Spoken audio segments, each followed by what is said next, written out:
In the spring of 1942, while the world's attention was fixed on Midway Atoll, Imperial Japan executed a move that almost no one saw coming. A foreign enemy set foot on American soil for the first time in over 130 years. What followed was 1,000 miles of volcanic rock, freezing fog, and some of the most brutal forgotten fighting of the entire Pacific War. This is no man's land. If you are new here, hit subscribe now and turn on notifications. New documentaries go up every single week. By the spring of 1942, Imperial Japan controlled a vast arc of territory stretching from the coast of Burma to the Gilbert Islands in the Central Pacific. The rising sun flew over conquered lands spanning millions of square miles, and in a matter of months following Pearl Harbor, Japanese forces had swept away American, British, and Dutch resistance across Southeast Asia in a campaign of stunning speed and violence.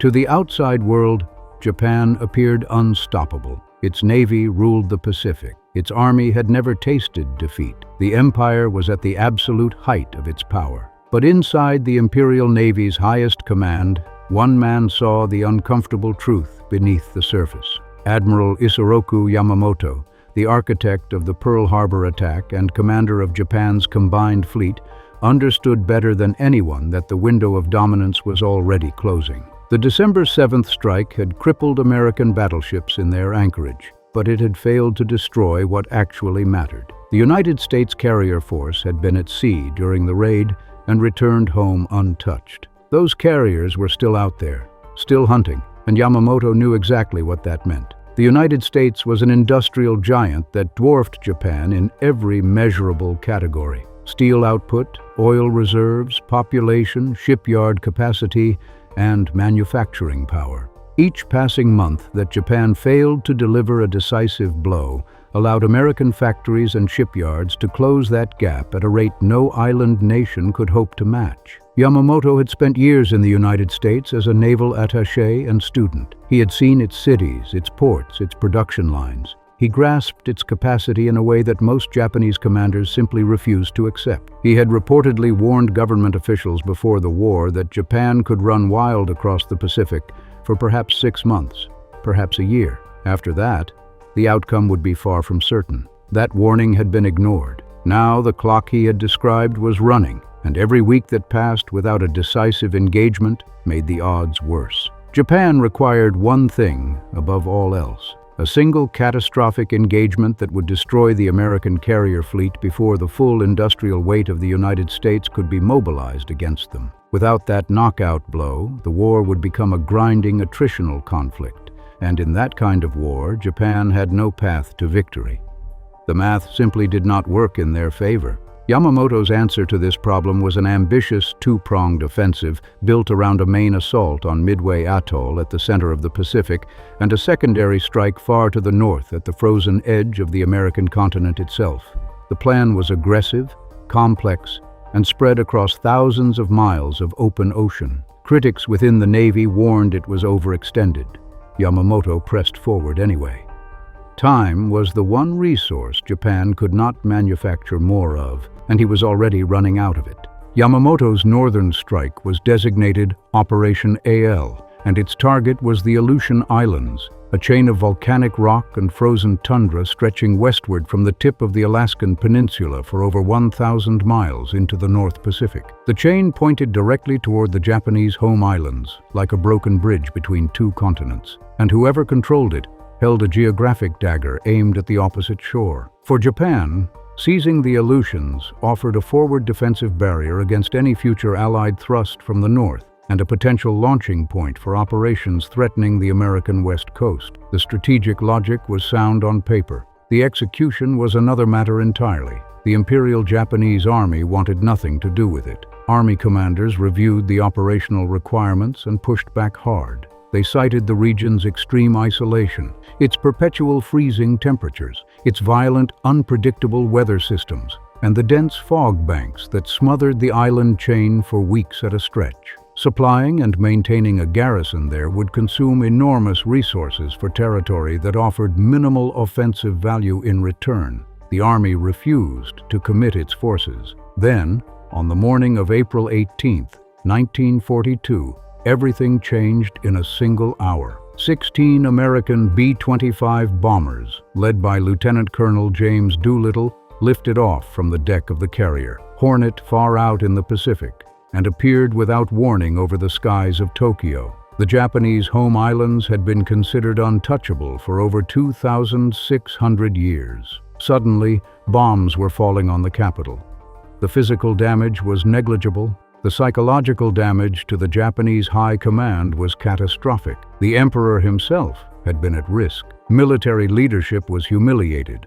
The public had been told the home islands were beyond any possible reach. That promise had just been broken in broad daylight. Within days, the Army's resistance to Operation AL collapsed entirely. Defending the northern approaches to the home islands was no longer a question of strategic preference. It was a matter of national honor and political survival. The Army signed on. Operation AL would proceed as a coordinated diversionary strike timed to coincide with the main fleet assault on Midway, designed to pull whatever American carrier forces survived the initial engagement northward into a second crisis, and split United States naval power across two simultaneous emergencies separated by thousands of miles of open ocean. Imperial planners were confident the Americans had no advance knowledge of what was coming. That assumption would prove to be their first and perhaps most consequential miscalculation of the entire campaign. Deep inside a basement facility at Pearl Harbor known as Station Hypo,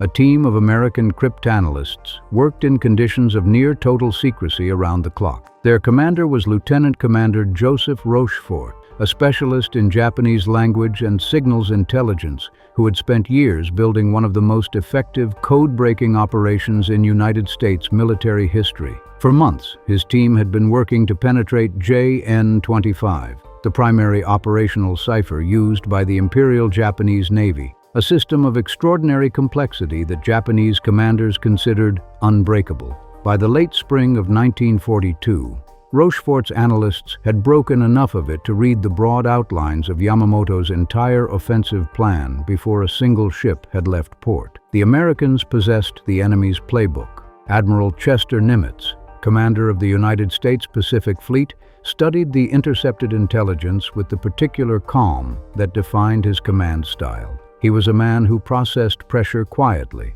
and made decisions deliberately, and what the intelligence showed him demanded exactly that quality. He saw Operation AL for precisely what it was, a feint, a calculated diversion engineered to draw American carriers north while the main Japanese striking force overwhelmed Midway and destroyed whatever remained of United States naval power in the Central Pacific. Nimitz made the decision that in hindsight may have changed the entire course of the Pacific War. He refused to take the bait. Rather than divide his already badly outnumbered carrier force between two simultaneous crises, he would concentrate every available asset at Midway, where the real battle would be won or lost. To cover the Aleutians, he dispatched Navy Task Force 8, built around several cruisers and destroyers, along with elements of the 11th Army Air Force operating from bases on the Alaskan mainland.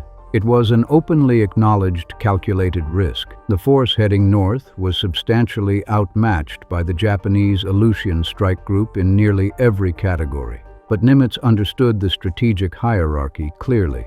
Alaska could absorb a blow. The American carrier fleet could not afford to be divided. By seeing through the diversion and refusing to flinch, Nimitz had already begun turning Yamamoto's elaborate trap against itself before the Japanese fleet had even raised anchor.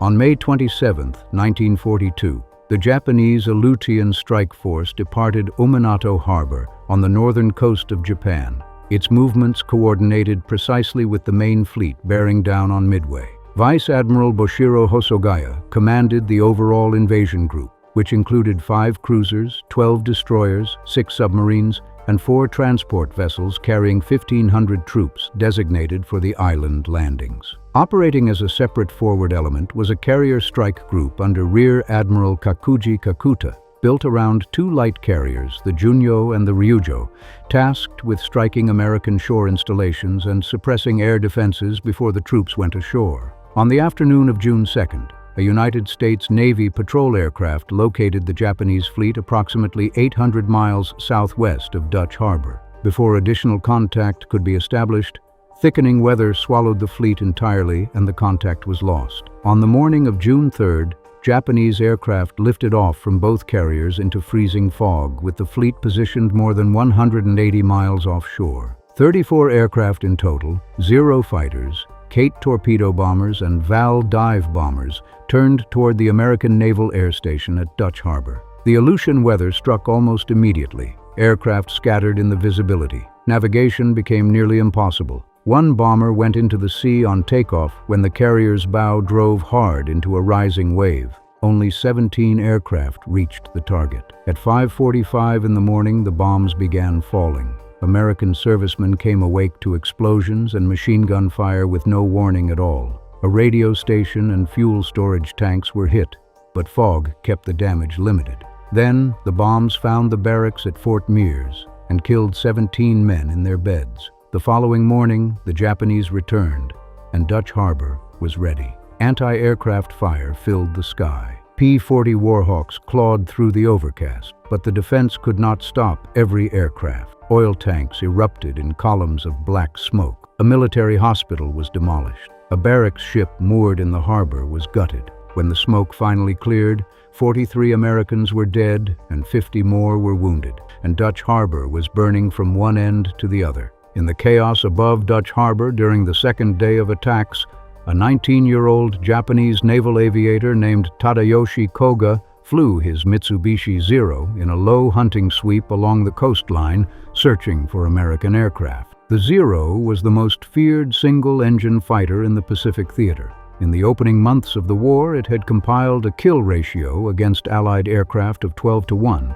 and no effective counter to it had yet been developed or fielded by American forces. Koga had already shot down an American PBY Catalina patrol plane during the attack and had strafed the survivors in the water, killing all 6 crewmen before turning back toward the harbor. On that return pass, soldiers of the 206th Coast Artillery, National Guardsmen from Arkansas, had their .50 caliber anti-aircraft guns trained skyward. One round found its mark. Koga's Zero began trailing smoke and losing altitude. He turned toward Akutan Island, a pre-designated emergency landing site where downed pilots were supposed to wait on the beach for submarine rescue. What the charts did not show clearly enough was that the flat ground near the shore was not solid earth, it was marsh. The moment the Zero's wheels touched down, the soft ground caught them instantly, and the aircraft flipped forward at full speed, slamming inverted into the marsh. Koga died on impact, most likely from a broken neck. His 2 wingmen circled overhead, carrying standing orders to destroy any Zero that came down in enemy territory and could not be recovered. But neither pilot could confirm that Koga was dead. Unable to bring themselves to destroy the plane with their wingman potentially still inside, they broke off and turned for the carriers. The Zero sat largely intact in the Alaskan marsh for weeks until an American search team located it. Engineers carefully extracted the aircraft, shipped it to the mainland, rebuilt it, and flew it against every American fighter type in the inventory. What they discovered fundamentally changed the air war. The Zero's extraordinary maneuverability had been achieved by stripping out virtually all armor protection and structural reinforcement. It was fast and agile and nearly impossible to outturn, but a single burst of heavy fire in the right place would destroy it completely. Designer Roy Grumman incorporated those specific vulnerabilities into the design of the F-6F Hellcat, a heavier, faster, better armored fighter that would go on to dominate the Zero in combat across the entire Pacific. Japanese historian and General Masatake Okumiya later wrote that the capture of the Akutan Zero had been no less damaging to Japan's war effort than the defeat at Midway itself. 2 days after the attack on Dutch Harbor, while the outcome of the Battle of Midway was still being determined 4,000 miles to the south, Japanese forces came ashore on the island of Kiska. For the first time since the War of 1812, a foreign military power had seized and now occupied American territory. The island's only defenders were a 10-man United States Navy weather detachment and their mascot, a dog named Explosion.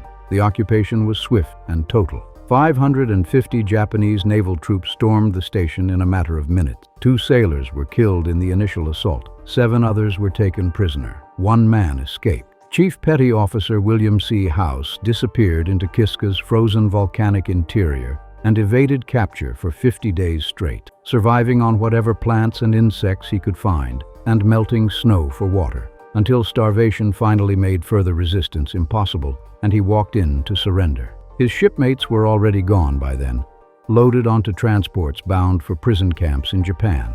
On June 7th, Japanese forces landed unopposed on Attu, the westernmost inhabited island in the entire chain. More than 1,000 soldiers poured ashore. 42 indigenous Unangan people were taken prisoner alongside 2 American civilians. The island's radio operator, Charles Jones, managed to transmit one final message to United States authorities before destroying his equipment. When Japanese officers ordered him to repair the radio, he refused without hesitation. He was executed on the spot and decapitated in front of his wife Etta, who survived captivity and eventually returned home. Of the 42 Unangan taken prisoner and shipped to Otaru, Japan, 16 would die before the war ended. The suffering extended well beyond the occupied islands. Fearing a complete collapse of the island chain, the United States government ordered the forced evacuation of every remaining Aleutian village. Residents were given less than 24 hours' notice and permitted one suitcase. More than 880 Unangan people, the indigenous inhabitants of these islands for thousands of years, were shipped to abandoned facilities in the Alaska Panhandle. The camps were unsanitary, overcrowded, and desperately cold. Disease spread unchecked through the winter. 1 in 10 evacuees died in those camps, a casualty rate equal to or greater than that of the soldiers fighting on the actual front lines of the campaign.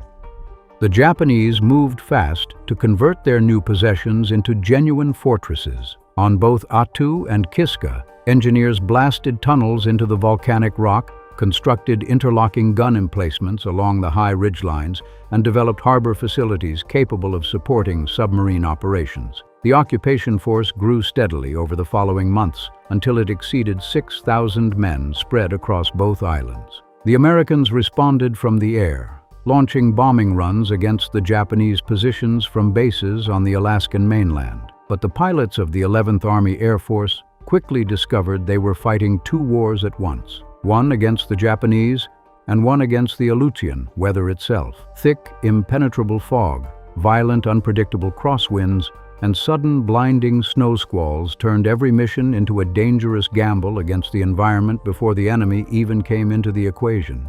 In the first 6 months of the air campaign, 72 American aircraft were lost. Only 9 of them went down to enemy fire. The other 63 were taken by the weather and the terrain. The distances from Alaskan bases were too great, the losses too unsustainable, and the bombing too infrequent to inflict meaningful damage. American commanders understood that a forward base was needed somewhere in the western Aleutians, but the terrain appeared to make that impossible. Every viable location seemed to be mountains. The solution came in the form of one of the most unconventional military units ever assembled by the United States Army. Colonel Lawrence Kastner's Alaska Scouts, formally designated the 1st Alaska Combat Intelligence Platoon and universally referred to as Kastner's Cutthroats, were 65 men drawn from big game hunters, fur trappers, indigenous Aleut scouts, and Inuit guides who had spent their lives operating in exactly this kind of terrain.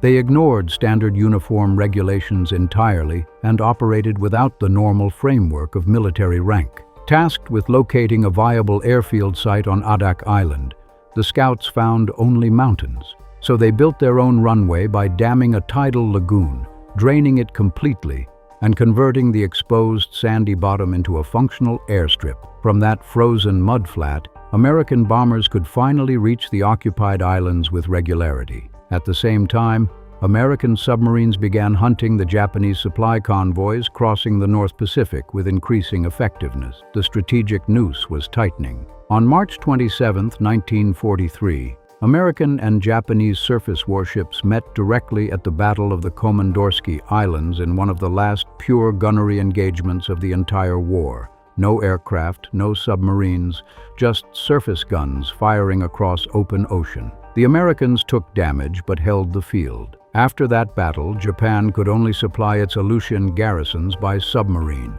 The islands were being slowly starved to death. On May 11, 1943, American forces launched Operation Land Crab, the amphibious assault designated to retake Attu Island. Intelligence analysts had studied the Japanese garrison's strength and the terrain and predicted a 3-day operation at most. They were catastrophically wrong in nearly every assumption they made. Nearly 16,000 men of the 7th Infantry Division came ashore at Holtz Bay in the north and at a stretch of coastline ominously designated Massacre Bay in the south. They expected resistance at the waterline. What they found instead was silence. Colonel Yasuyo Yamasaki, the Japanese garrison commander, had deliberately abandoned the beaches entirely and withdrawn his 2,400 defenders deep into the island's frozen volcanic interior, where the terrain and the weather together formed a natural fortress that no amount of naval gunfire or air support could neutralize. The Americans were not prepared for what came next. Many of the soldiers who came ashore had been trained specifically for desert warfare in North Africa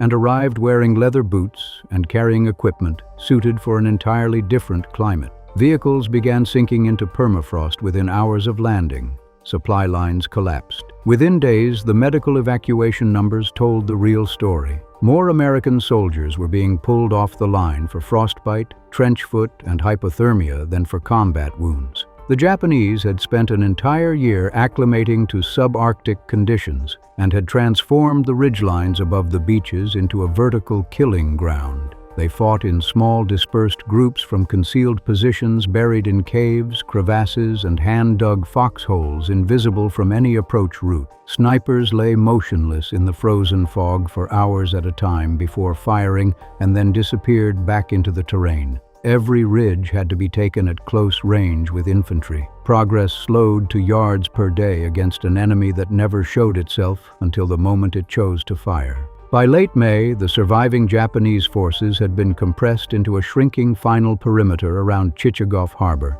and word arrived that a major Japanese relief fleet was forming in Tokyo Bay. 4 carriers, 3 battleships, 7 cruisers, and 11 destroyers were preparing to sortie. If that fleet reached Attu, the American troops ashore would be destroyed. The deadline was May 28th. At 4 in the morning on May 29th, with food gone and ammunition nearly exhausted, Colonel Yamasaki led more than 800 of his remaining men in a screaming banzai charge straight through the fog and darkness. The attack tore through combat outposts, overran a field hospital, and killed wounded men where they lay before being stopped on Engineer Hill by rear echelon troops, cooks, and medics who grabbed whatever weapons were available and fought in the dark at arm's length. By nightfall, Yamasaki was dead, alongside virtually every man who had followed him.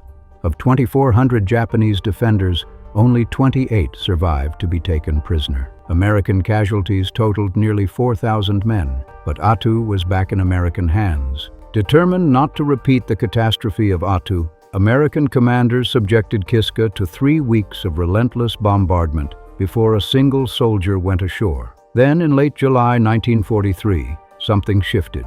Anti-aircraft fire stopped. Harbor traffic vanished. Radio transmissions went silent. Commanders assumed the Japanese were hiding as they had on Attu. They were wrong. Under cover of the same fog that had blinded American radar for weeks, Rear Admiral Masatomi Kimura slipped 2 cruisers and 10 destroyers through the blockade undetected. In 55 minutes, 5,000 Japanese soldiers abandoned Kiska and disappeared into the North Pacific. The evacuation was flawless. On August 15th, 35,000 American and Canadian troops landed expecting another bloodbath and found an empty island. Mines, booby traps, and friendly fire in the fog still claimed 313 casualties on an island with no enemy left to fight. The only living thing discovered was the Navy dog explosion, still waiting on the beach. The 1,000-mile war was over. 1,500 Americans dead, 4,300 Japanese gone. The only land campaign of the Second World War fought on American soil, and history has largely forgotten it ever happened.